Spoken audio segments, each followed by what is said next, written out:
Good morning friends, welcome back to my channel ইনোভার। আশা করি আপনারা সবাই ভালো আছেন, আমিও ভালো আছি।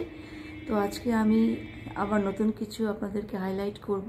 তো আজকে স্কুল থেকে আমাদেরকে পিকনিকে নিয়ে যাচ্ছে সুন্দরবন, গোদখালি, সামথিং লাইক দ্যাট। তো আমি সেই পুরো দৃশ্যটা আপনাদেরকে তুলে ধরবো। অবশ্য আমরা লঞ্চে করে আমরা এই পিকনিকটা করব এবং লঞ্চেই থাকবো।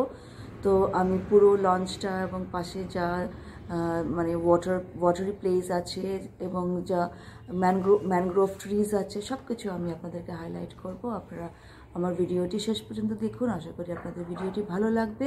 ভিডিওটি ভালো লাগলে প্লিজ আপনারা লাইক করুন, শেয়ার করুন এবং সাবস্ক্রাইব করুন।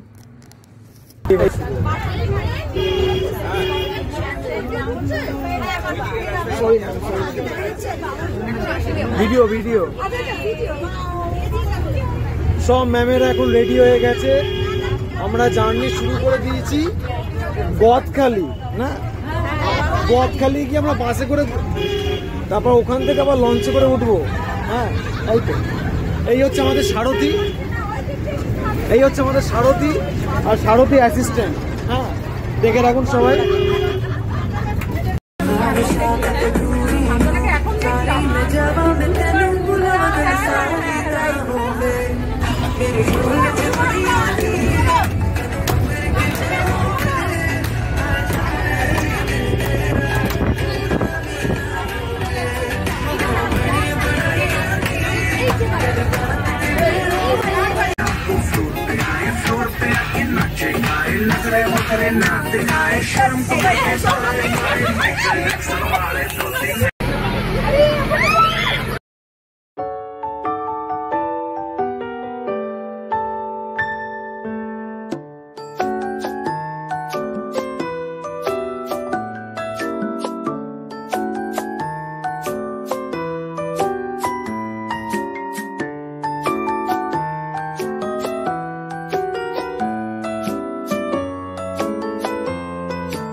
দাঁড়াও গিয়ে ফটাফট। ও মা গো, ওর ভালো লাগছে না এগুলো।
এক্সট্রিমলি টায়ারিং ছিল, কারণ 3 ঘন্টা আমাদের সোনারপুর থেকে গদখালি যেতে লেগেছে বাই বাস, এবং আবার 3 ঘন্টা ফিরে আসতে লেগেছে, প্লাস 2 ঘন্টা আমরা বোটে ছিলাম, যেখানে আমাদের গদখালি থেকে লঞ্চে করে আমাদের সুন্দরবনের বিভিন্ন আইল্যান্ডে ঘুরিয়েছে, এবং ব্যাক টু গদখালি আবার 2 ঘন্টা লঞ্চে লেগেছে, আবার ফিরে আসতে বাসে 3 ঘন্টা লেগেছে।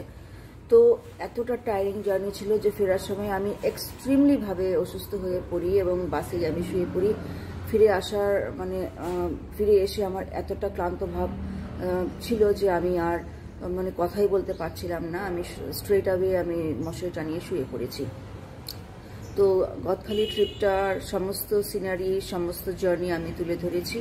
আপনারা কাইন্ডলি ভিডিওটি শেষ পর্যন্ত দেখুন। ভিডিওটি দেখে আপনারা প্লিজ লাইক করুন, শেয়ার করুন এবং সাবস্ক্রাইব করুন। So thank you for watching my channel. Have a wonderful day. খুব সুন্দর।